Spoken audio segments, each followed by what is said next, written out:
Hi gorgeous, this is episode number 4 and we are back with the wonderful Bob Burg. He is a sales and influence authority and the co-author of one of my favorite books in the world, The Go-Giver. Check him out at gogiver.com and have fun with this episode. Hi, this is Bob Burg. You're listening to Heartsells with Christine Schlonski. Enjoy. So if you haven't tuned into episode number 3 last time, make sure you go back and you listen to it. Bob shared a lot of value. We learned about rejection, what to do with rejection, how to handle it or reframe it. And no, you don't need to say, yes, I love rejection. You can actually not like it. So tune into the last episode and enjoy. And for this episode, we are going to continue with the elements of value. Let me give you a little bit more information in regards to Bob if you have not tuned into the last episode. Bob Burg, co-author of the international bestseller, The Go-Giver, and a much sought-after speaker at sales and leadership conferences, is committed to inspiring the entrepreneurial spirit in all of us.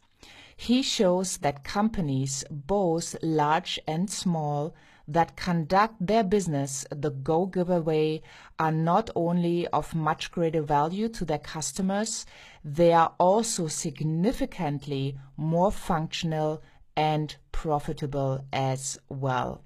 I am so super excited to have Bob back today, so let's dive right into the elements of value. Part of value in a market-based society is that you have something that is in demand, but that is not in great supply, right? That's supply and demand. When you have something that's when you supply something that is relatively rare, and more people demand it, you can charge higher prices. So to understand this, you've got to understand why what you do is special. Now, someone might say, well, what if I sell a product or service that really isn't special? It's a commodity. I mean, it's great, but there's a lot of supply. Okay. Well, what you've got to do then, and I think we did talk about this last time, is you've got to be that additional value yourself.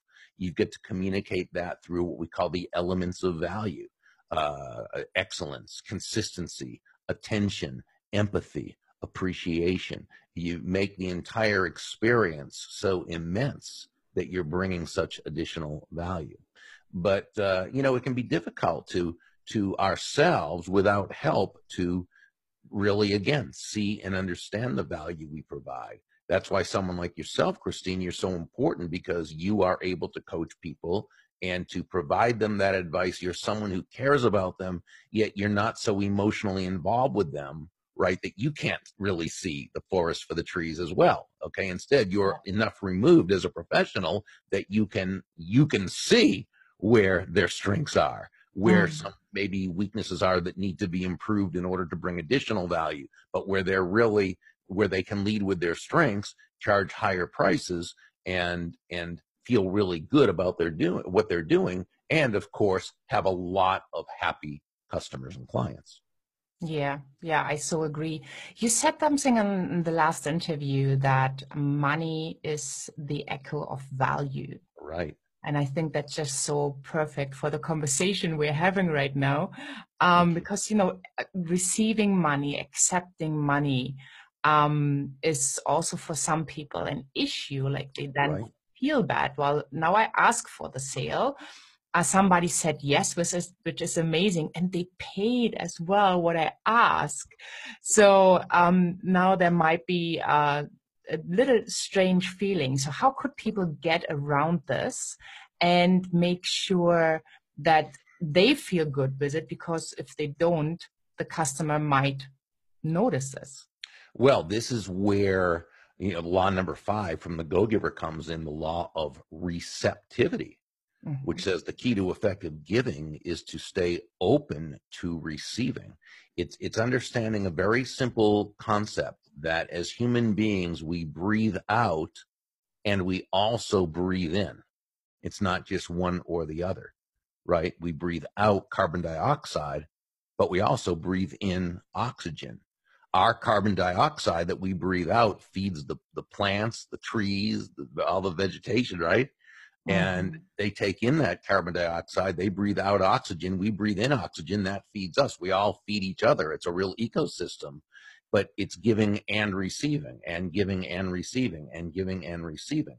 And we all need to be part of that. But as part of that, you know, we breathe out, which is giving, we breathe in, which is receiving. And again, there's so much negative information about money and prosperity in the world around us. The messages we receive, many of them subconscious and unconscious. We don't even know why we have these issues with accepting or receiving money, and yet we do. So we need to really study abundance, study prosperity. I always tell people, you know, make sure you read. We get so much garbage that comes into our minds anyway through the world around us. We get that anyway. So we need to go out and proactively seek information to put in our heads and our minds about prosperity. So people like, you know, David Nagel, The Millions Within, great book. People like Bob Proctor, You Were Born Rich, great book. Randy Gage has a series of books on prosperity that I love. He also has a YouTube channel called Prosperity TV, which he does once a week, and his Randy Gage's prosperity blog every day. He does. I study those. Why? Because we all need to be feeding our minds with good prosperity-based information. You know, it's an ongoing type of growth, in my opinion.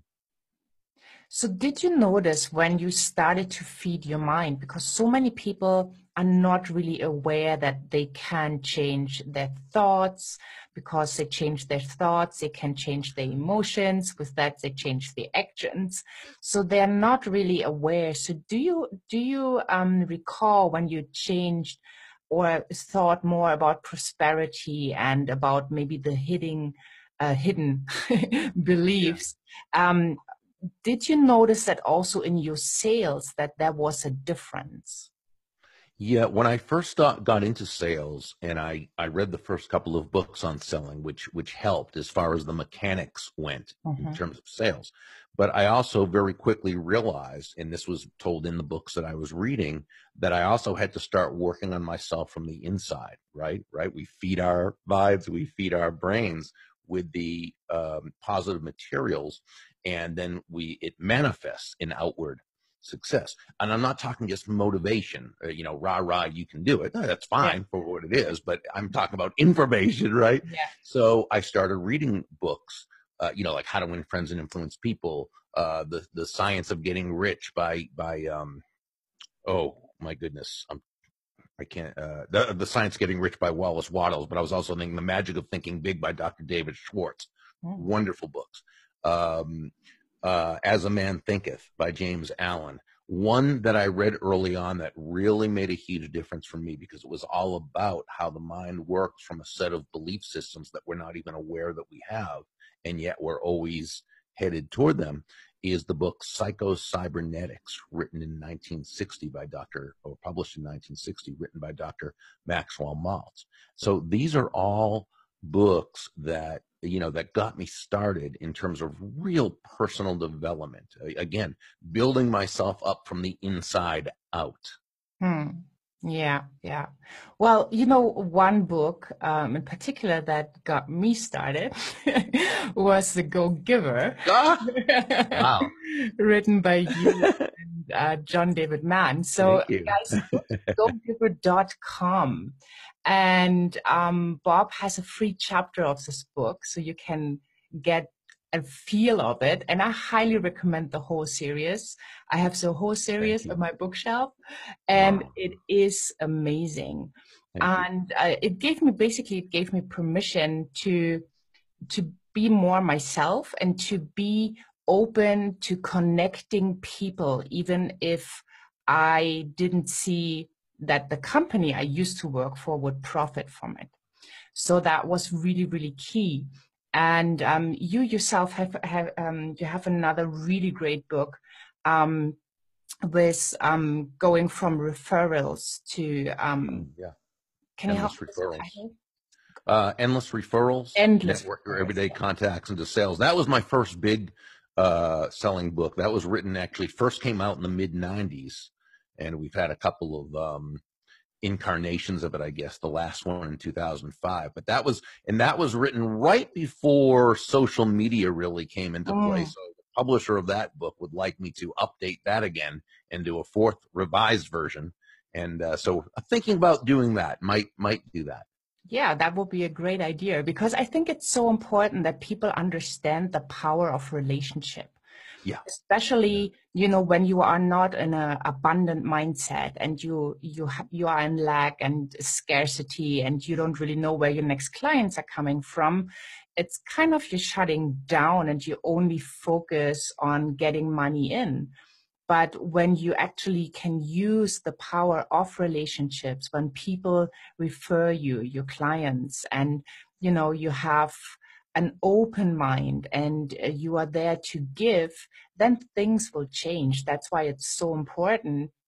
And that's why I highly recommend your books. And, a good start would be to go to gogiver.com, join the movement, get the free copy of the chapter, and then go definitely and buy the books, because these books are something you can have on your desk, and whenever you might feel not strong enough to call the next person, or not sure enough if you deliver the value in your offer, you just go through the chapters and get inspiration and motivation from that. Thank you. So thank you so much for your amazing work. And I know we all learn from mentors, and I have written countless books. If people can get your copy, that would be really amazing, because it did change my sales journey, and it was Wow. very, very important. So thank you for writing this book. So how do you find balance in, sales and business? Because it is a no and a yes, and hopefully more yeses than nos. But there are those days when, we get more nos than yeses. So how do Sure. you find balance in your life to be able to enjoy what you're doing, and having that high energy? Yeah, it's interesting. I'm not sure that it's as much about balance as it is about harmony. Yes. Because I think balance almost says, well, there's a time for this and a time for that, and we separate the times. I'm not sure personally I'm really good at separating Mhm. things like that. But I think things work in harmony. And when you focus more on the harmony uh, between life and business and this and that and so forth, I think the balance maybe takes care of itself a little bit. Mhm. But we also have to always understand that that ultimately, as human beings, we seek happiness. And that's not always conscious, but even on an unconscious level, everything we do is always based. And I remember learning this from a mentor of mine by the name of Harry Brown, who said, there are three basic principles. Everyone seeks happiness, but happiness is relative. We all understand happiness differently, so we place different values on different things. So everyone seeks happiness. Happiness is relative, and then resources are limited. Now that's not to be confused with a lack of abundance. We live in a very abundant universe, but in terms of limitations, we all have a limited amount of time, or 24 hours in a day. We all have that same 24 hours. Mm. We all, no matter who we are, we have a limited amount of money, of energy, of knowledge, of wisdom. We can trade some of it for other aspects, but those are choices. And so what happens is we're constantly making choices all day, throughout the day. Now, most of these are small and unconscious choices. Some of them are conscious, but by and large, as Harry says, every choice we make, everything we decide to do or not do is based on whether we believe it will bring us closer to happiness, based on how we understand happiness, and within the choices, the options we believe we have or that are available to us. Okay. So I think when we understand that we operate from that perspective, it's not so much a matter of saying, okay, this here, I can do this much this and this much that. It's that when everything's in harmony, I think the correct choices happen more regularly. Yeah, yeah, and I love this distinction between harmony and balance. And I totally get your point of view and agree that harmony is more important than balance, because if everything is in harmony, then automatically the balance will be there. Right. Yeah, that's amazing. So do you have like a favorite mantra or inspirational quote you could share with us? Well, I think really I don't know if it's a mantra so much as something I always try to keep in mind, that, that in every conversation or in every interaction or transaction or whatever, I try to always make the other person feel genuinely good about themselves. And so, that's something that's congruent with my values. It's something I always saw my parents do, and my dad always, when I saw him dealing with others. So I think that's something I hold personally as a high value, and it makes me happy to be able to do that, to make people feel genuinely good about themselves. So that's something I think I always keep in mind. I don't know if it's a mantra as much as just a general way of feeling. I guess as far as mantras in business, I often say that, all things being equal, people will do business with and refer business to those people they know, like, and trust. Or I might say that, again, money is an echo of value, which helps me understand, and it might help the heart-centered salesperson or entrepreneur to realize that to the degree they focus on bringing value to others, that's the degree to which they will be rewarded financially. Yeah, I love that. I took that from our last conversation. And I have a little mantra overview where this is on it. So wonderful. So let me ask you, some people are more, well, maybe introvert than others. When you said that in every interaction, you try to make the other person feel good, would you have some tips of somebody who is more introvert or sees themselves more as a shy person, can make that work for them? Oh, easier if you're an introvert, because remember, as an extrovert, your energy is derived not just from being around a lot of people, but from kind of being doing the talking right? When you're an introvert, you're much more likely to want the focus to be on the other person. You're much more likely to ask questions and let them talk. And when you ask people questions about themselves, that right there causes them to feel valued, to feel important. When you ask people questions about, whether it's their family or their occupation or their recreation or what what they're involved in that they really believe in, whether it's a charity, whether it's a cause, whether it's what have you, and they're talking about what's of value to them, well, right there, you're making them feel good about themselves. So I think I think it's almost easier for an introvert to do. I remember when we were talking earlier about, we were saying the what I believe is the fallacy of the natural born salesperson, that, I mean, like anything else, just like an athlete or a scholar, people have an inclination more to be able to do something, but I don't think people are born do it. It's something you got to learn. But I remember being in a donut shop, and I was standing in line, and there was this little boy who was just talking up a storm, talk. And somebody in line kind of, with a wink said to someone, "He'll make a great salesman someday." And, the premise was because this little boy could talk, he'd be a good sales.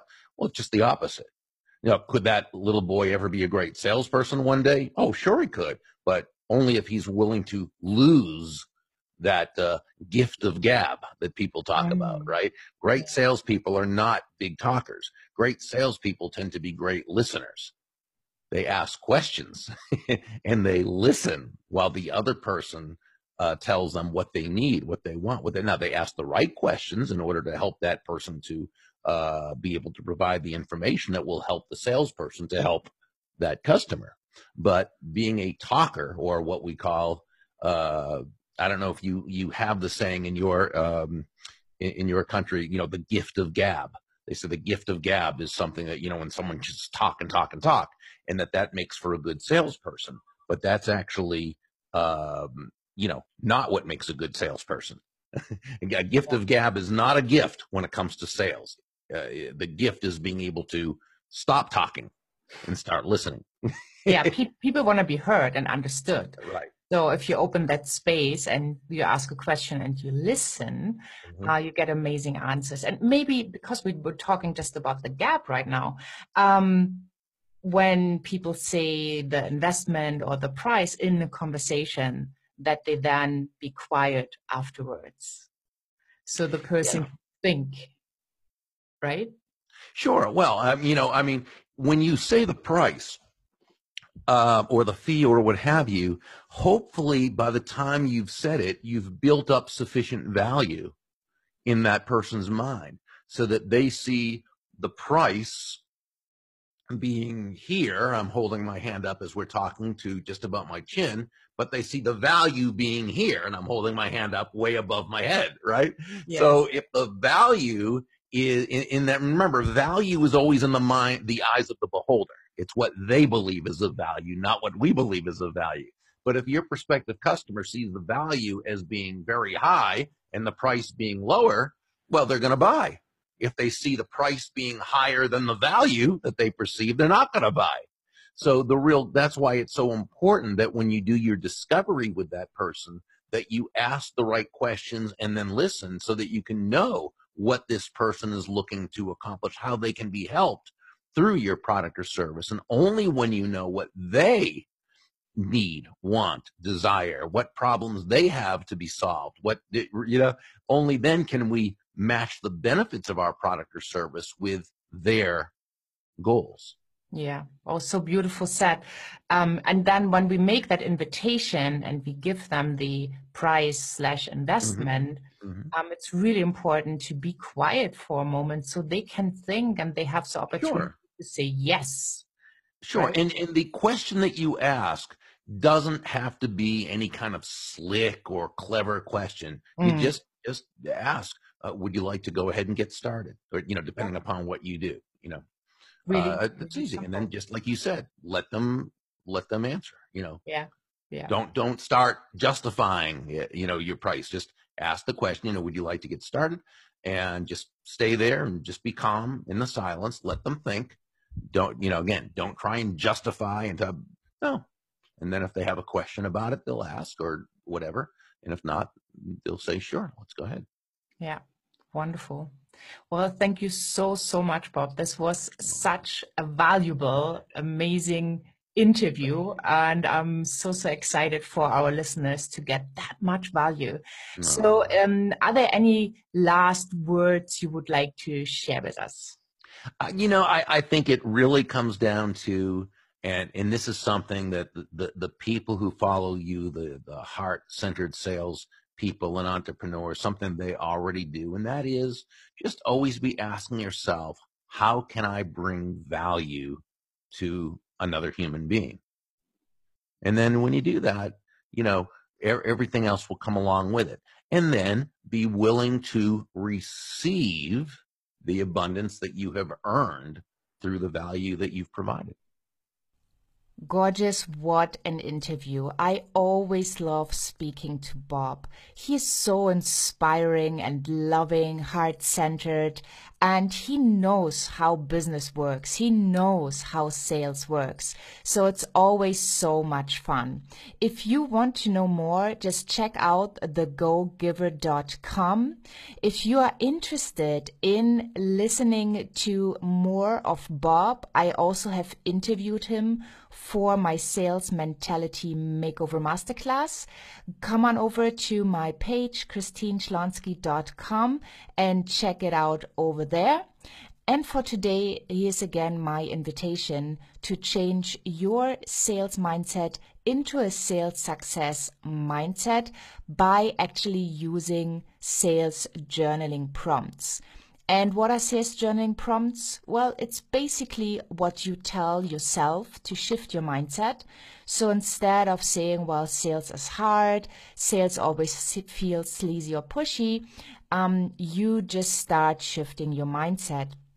And I have written down in a PDF the sentences that I used to shift my mindset, and I'm sharing them with you in the Success Library. So hop on over to christineschlonski.com. Schlonski is SCHLONSKI, and pick up your sales journaling prompts today. Have a wonderful day. Remember, subscribe so you get the notifications, and share with your friends and business partners so they can tune into these amazing interviews as well. And have fun and tune in for the next episode. Bye for now.